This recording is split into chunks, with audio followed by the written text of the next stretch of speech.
Hello and welcome to Female Futures, Future Females. My name's Laura-Jane Devanny and I'm a senior lecturer at the University of Northampton with a research specialism in contemporary women writers and speculative fiction. Today I'd like to do a book talk, and the book that I would like to tell you all about is this one here, Oryx and Crake by Margaret Atwood.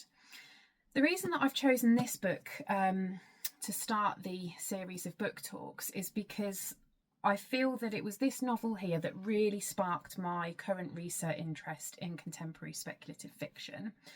I was obviously aware of Atwood's work, in particular The Handmaid's Tale, but I got given this text to study on a reading list as part of my master's, and the reading list was around 21st century fiction. And this novel here, I felt, really moves into aspects that were a reflection of very contemporary debate at the start of this century. So it focuses on aspects to do with consumer culture and late capitalism. It's concerned with bioethics and the impact that technology has on lived beings and bodies, including the human body. And I just found it absolutely fascinating in kind of reflecting back on what was happening at the beginning of the 21st century. I think this book is also a really clear example of what Atwood herself defines as speculative fiction, which is a type of futuristic fiction that's plausible, that contains things that could actually happen. And that aligns with the type of speculative fiction that I'm also interested in exploring. So I will talk to you about the plot and some of the key themes from within the book. As you'll see, my own copy is very much well loved and covered in post-its from my own studies and note-taking. I'll also read a few short extracts from within the novel just to give you a flavour as well, but I won't include any spoilers. So hopefully you enjoy, and I'll start by talking to you about the plotline. So the novel takes place in a post-apocalyptic future, and it's told to us through the eyes of a character called Jimmy, also known as Snowman. And Jimmy is believed to be the only human survivor that's left after a huge plague wiped out the rest of the human race. The only company that Jimmy has in this post-apocalyptic world are a group of genetically modified kind of humanoid type creatures, and these genetically modified humans have been designed to be able to adapt and live in complete harmony within this post-apocalyptic environment, and they only need to rely on what's easily and readily available in the natural world around them. So that post-apocalyptic setting is the novel's present, where Jimmy refers to himself as Snowman. But we also get flashbacks to his past life, where he's known as Jimmy. And with the flashbacks to the past, we get an insight into a friendship that he had with a scientist named Glenn, who was an absolute genius. And this genius scientist was responsible for the invention of these humanoids. Glenn's nickname was Crake, so the humanoids become known as the Crakers. Through the flashbacks, we learn a bit more about what life in society was like in the build-up to the events that have led to this huge pandemic. And they're kind of interspersed with the present-day post-apocalyptic narrative, where we find out more about Jimmy's quest for survival in these really difficult conditions, and also his attempts to find out whether there are any other human survivors. Another character from the title, is the character of Oryx. So the title being Oryx and Crake. Oryx was the love interest of both Jimmy and of Glenn, otherwise known as Crake. So there's also a kind of love triangle going on when we learn about these past events that led up to the global pandemic. She does also feature very heavily in Jimmy's present day ruminations as Snowman, so she does become quite a key figure as the novel develops. So what I will go on to talk about next then are some of the key themes that I found really interesting and insightful throughout the novel. And I'll start by talking about one of the themes that links quite closely with the idea of social justice. The imagined future within this novel portrays a society where there's a really heightened level of economic disparity and inequality. So it's taken those aspects that are prevalent in today's world, but imagined this scenario where things have simply continued to get worse. We learn through Jimmy's flashbacks that he used to be what's known as a compound kid, and the compounds are these kind of gated communities where the well-off people live, and they're kind of segregated and kept separate from the rest of society due to their wealth. And Jimmy is a compound kid because his dad has a really well-paid job at one of the high-up corporations called Organ Inc. And everybody else who doesn't have this status, this level of wealth, lives outside of the compounds in the cities, which are also known as the pleblands. So you've got this segregated society within the novel. And I'll just read you a short extract from the book which depicts this. Jimmy had never been to the city. He'd only seen it on TV. Endless billboards and neon signs and stretches of buildings, tall and short. Endless dingy-looking streets, countless vehicles of all kinds, some of them with clouds of smoke coming out the back. Thousands of people, hurrying, cheering, rioting. There were other cities too, near and far. Some had better neighbourhoods in them, said his father, almost like the compounds, with high walls around the houses. But those didn't get on TV much. Compound people didn't go to the cities unless they had to, and then never alone. They called the cities the pleblands. Despite the fingerprint identity cards now carried by everyone, public security in the pleblands was leaky. There were people cruising around in those places who could forge anything and who might be anybody, not to mention the loose change, the addicts, the muggers, the paupers, the crazies. So it was best for everyone at Organic Farms to live all in one place with foolproof procedures. And you've got other, futuristic aspects that could well become a possibility that are dropped into that as well. Things like the fingerprint identity cards and high levels of state security, so everyone knows who everyone is and where everyone is at all times. But you can see in that extract there that you've got a real inequity between those different members of society. And if we think about this in relation to today's society, it prompts us to consider, are things getting better in that department, or are they staying the same, or are they getting worse? And I think that this is one of the things that speculative fiction does really well, by showing us these scenarios where things have been heightened and exaggerated, and we perhaps see an extreme continuation of what is going on today. It really prompts us to look back at ourselves and what is happening in the world around us currently, and imagine where that might be going in the future if nothing happens for a positive change. So that was one of the themes that I found really interesting. And the next thing that I would like to go on to focus on is more to do with the impact of science and technology on biology, in particular the concept of bioethical developments.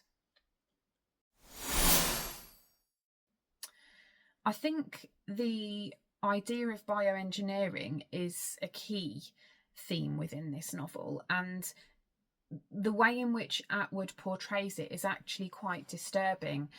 And I feel like she's trying to show the dangers of where some of these experiments that are going on in today's world might end up leading if we don't very carefully think about ethics and consequences of playing around with nature and biology.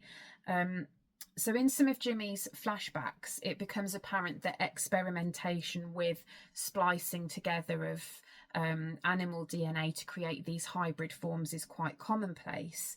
So one example that Jimmy mentions are the racuncs. Jimmy had a racunc as a pet, and that's the putting together of a raccoon and a skunk to create this cute, cuddly US household pet. Another example that's mentioned is a snat, which was the combining together of elements of snakes and rats. So an example like that just highlights that some of the experimentation was actually quite needless and in fact very reckless, producing these extremely dangerous hybrid species. So it made me personally think about the human-centric view that tends to shape the way that humans interact with the world around them, and how there is this concept of human speciesism, and that in turn leads to animal exploitation in the form of animal experimentation. But one thing I think that it's important to note, and Atwood does mention this in some of her forwards to different versions of this novel, and the Mad Adam trilogy that follows, many of the ideas that formed the basis for some of these concepts within the novel actually come from things that have and are still happening currently today. So for example, some of the DNA has been spliced between goats and spiders, so you now have these goats that produce spider milk to get silk, spider silk in the milk that they produce. There have also been fluorescent rabbits that have been produced by putting some of the DNA from jellyfish into rabbit embryos. So this isn't actually a matter of science fiction, it is a reality that's happening now. And I think the way in which the novel portrays it questions this. There's also the invention of a hybrid species called the pigoon, which is a really important species that goes on to shape the development of the subsequent novels that form part of the trilogy. So we've got Oryx and Crake, then The Year of the Flood, and then Mad Adam. And the pigoons are a strand that run all the way through that. So they're these genetically modified pigs that have been designed to host human organs that can then be essentially harvested. So I'll just read another extract from the novel that describes what the pigoons are and where the pigoon project came from. The goal of the Pigoon project was to grow an assortment of foolproof human tissue organs in a transgenic knockout pig host. Organs that would transplant smoothly and avoid rejection, but would also be able to fend off attacks by opportunistic microbes and viruses, of which there were more strains every year. A rapid maturity gene was spliced in, so the pigoon kidneys and livers and hearts would be ready sooner. And now they were perfecting a pigoon that could grow 5 or 6 kidneys at a time. Such a host animal could be reaped of its extra kidneys. Then, rather than being destroyed, it could keep on living and grow more organs, much as a lobster could grow another claw to replace a missing one. That would be less wasteful, as it took a lot of food and care to grow a pigoon. A great deal of investment money had gone into organic farms. So, you know, it does make you think about genetic experiments in terms of sometimes they are for a greater good, but then what are some of the ethical issues around that as well? And sometimes there is an element of human recklessness around some of the play with these experiments, and you know, the let's just see what we can create, what we can come up with. Some of the genetic modifications that have taken place also link with the meat industry, which I found really interesting to think about in terms of what's happening today with our food, where it comes from, particularly the idea of factory farming as well, which is kind of taken to the extreme in this novel. So there's this type of genetically modified chicken which has had all the extraneous pieces of its body that we don't usually eat removed. So it doesn't have a head, it doesn't have a beak, eyes, nose, anything like that. It doesn't have feet, for example, so it's kind of like just this torso, this lump of meat that grows, so that it can be harvested and used for food. And there's quite a grotesque depiction of this animal whereby it's just got like an opening at the top of its body, and you drop corn pieces into it to feed it. So again, it just comes back to this idea of ethics. On the one hand, it's no longer so much a sentient being, so it's not going to have that suffering. But on the other hand, it is an idea that is quite repulsive. You know, when Jimmy is talking about his experience of seeing this version of a chicken, he is repulsed by it, and it puts him off the idea of eating it as well. So I think there's a lot in this novel that does prompt us to think about how necessary is genetic experimentation and genetic modification. And that all then culminates into the project of the Crakers, where we see this kind of experimentation happening with humans. And the final theme that I want to go on to focus on is the bioengineering of human material. As previously mentioned, the Crakers have been bioengineered to be able to perfectly adapt and live in harmony with the natural world around them in the novel's post-apocalyptic future. Many of the adaptations that Crake, the scientist, used within his design and his conception of the Crakers actually stem from existing traits within the animal kingdom. And Crake at one point in the novel says, think of an adaptation, any adaptation, and some animal somewhere will have thought of it first. So some examples of animal traits that have been interwoven into the design of the Crakers are that they have luminescent green eyes, which enables them to see in the dark. They have an enhanced growth rate, so they all reach adolescence by the age of 4, and this then enables them to make the most of their adult mature years. But they all drop dead at the age of 30, so there's no kind of old age. There is none of the physical decline of the human body that we see happening through the aging process. Another feature is that they can digest roots and leaves, which eliminates any need for farming, hunting, cooking, so they can just survive through foraging from the natural environment. And it does get you thinking about how we as humans interact with the natural world around us, but also how we are able to utilise or not fully some of the natural resources that are at our disposal. And it also gets you thinking about potential future solutions for some of the issues that are cropping up now because of the decline of natural resources, because of some of the impacts that are resulting from climate change. Another interesting feature is the mating cycle of the Crakers. So they have a mating cycle that comes around once every 3 years, with the female signalling that she is ready to mate through her abdomen and her buttocks turning blue. This in turn stimulates the males, who reciprocate in kind, and you have 4 or 5 males that copulate with that one female until the female becomes pregnant. So this is quite an interesting concept because it eliminates the idea of fatherhood and of a kind of possession of offspring, which in turn has implications for a patriarchal society. So there's no dual parenting model, there's no monogamy, there's no sexual possession or sexual jealousy, therefore there are no heartaches or relationship issues. And at one point, Snowman in the post-apocalyptic setting of the novel does reflect on the more problematic aspects of human nature and sexual relationships, and also, you know, human reproduction as well. And he does talk about some of the benefits, which I will just read out to you now. No more no means yes, anyway, thinks Snowman.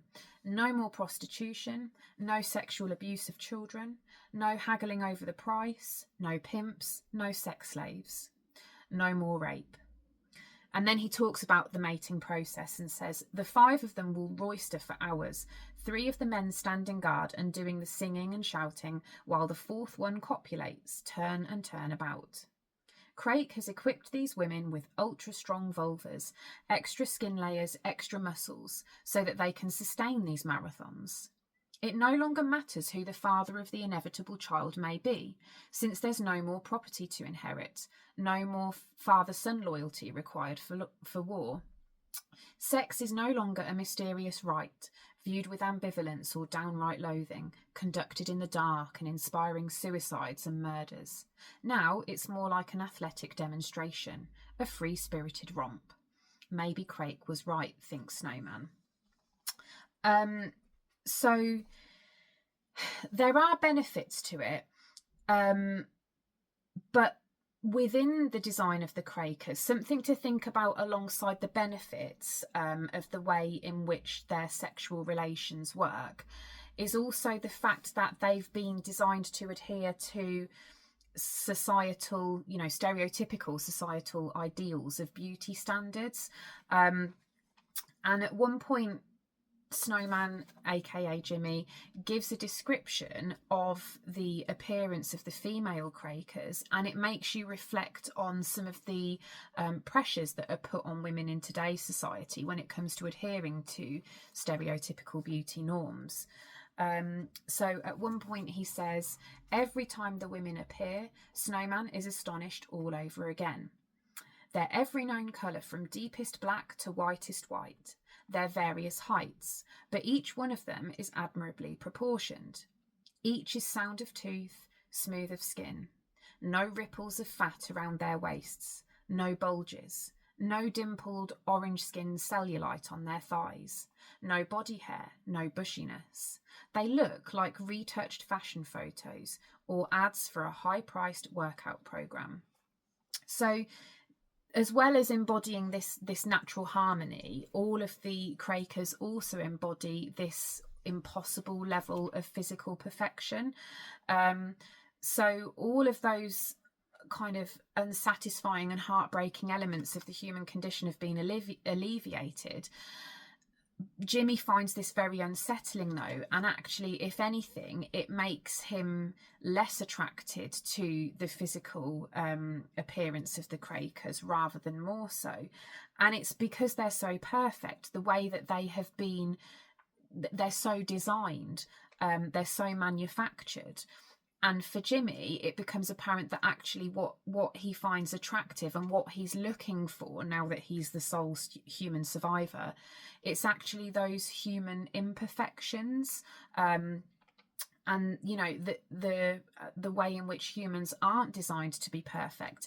And I think you do then reflect back on what is purported, with things like the media, social media, things that we see online in terms of physical perfection, physical ideals, and how we're all expected to kind of aspire and conform to those. It is nice to see Jimmy's reflections as some kind of counterbalance to that, though, within the novel. And again, it makes you think about human nature, human perfection, human flaws, and how all of that fits together with the way in which we interact with one another, particularly in the realm of sexual relationships and in human reproduction as well. I really hope that you found today's book talk on Oryx and Crake by Atwood useful. Who knows, maybe I've even persuaded you to put it on your reading list, which would be wonderful. But I just wanted to give you a flavour of the storyline and some of the key themes and issues that you can think about upon reading this text. I'm also really pleased to say that I had a chapter published on that novel, and you can find it in this text here. So it's Margaret Atwood, A New Companion, edited by the wonderful Gina Whisker. And in the chapter, which is entitled Possibilities and Pitfalls of the Literal Posthuman, Atwood's Paradise Project, I explore the characters of the Crakers in more depth, and I use the lens of posthuman theory to do so. I'll probably talk about that in an upcoming research talk, actually. So if you're interested in that, then do look out for that in future episodes. It'd be really great if you subscribe if you're interested in this kind of thing and you found today's talk insightful. And please do, if you've got any questions or comments, then pop them in the comments section from today's podcast episode as well. So yeah, that's it for today, and hope to see you in future episodes.